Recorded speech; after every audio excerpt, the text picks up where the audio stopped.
The bridge in the storm. The rain came down in relentless sheets, hammering against the rooftops of the small mountain village.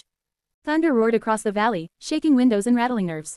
In the darkness of the storm, a single flickering lantern lit the home of Ibrahim, a quiet man with strong hands and a kind heart.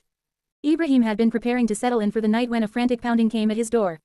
He opened it to find his old best friend, Saif, standing there, drenched and shivering. Saif's face was pale, his eyes wild with fear. Ibrahim, Saif gasped, his voice barely audible over the storm.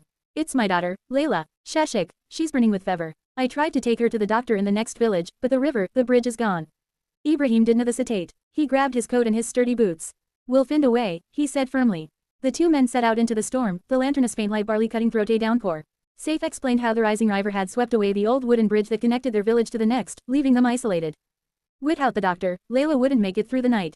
The path to the river was treacherous, slick with mud and littered with debris. Ibrahim moved with the strength of someone who had worked the land his whole life, steadying Saif when he slipped. The storm was deafening, but neither man spoke of turning back.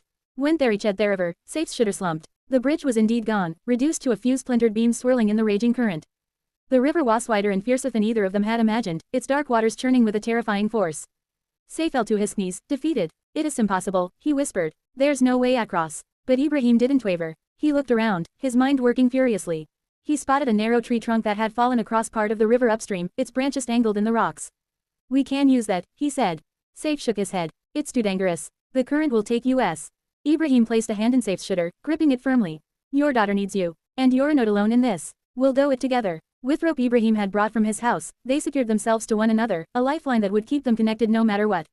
Together, they made their way to the fallen tree. Ibrahim went first, gripping the slippery trunk with all his strength, the freezing spray of the river soaking him to the bone. Saif followed, his breath coming in gasps, fear gripping him with every step. Halfway across, Saif slipped, his foot plunging into the icy water. The current pulled at them, threatening to drag Imander, but Ibrahim's grip on the rope held firm. I've got you, Ibrahim shouted, his voice cutting through the roar of the storm. With a strength born of determination, he hauled Saif back onto the tree. Step by agonizing step, they crossed the river. When they reached the other side, both men collapsed on the muddy bank, trembling with exhaustion but alive. The rest of the journey to the doctor's house was a blur.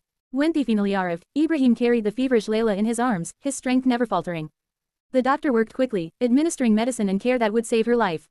As the storm began to ease and dawn broke over the mountains, Saif and Ibrahim stayed outside the doctor's house, watching the first rays of sunlight pierce the clouds. Saif turned to his friend, his eyes filled with gratitude. Ibrahim, you risked your life for us. I'll never forget it. Ibrahim smiled faintly, his face weathered but calm. That's what friends are for, he said. When the storm comes, we don't stand alone. From that day forward, the story of their journey across the river became a legend in their village, a testament to true friendship, the kind that holds strong even in the fiercest storms. And every time Saif looked at his daughter's smiling face, he was reminded of the man who had helped him carry the weight of the world when it felt unbearable.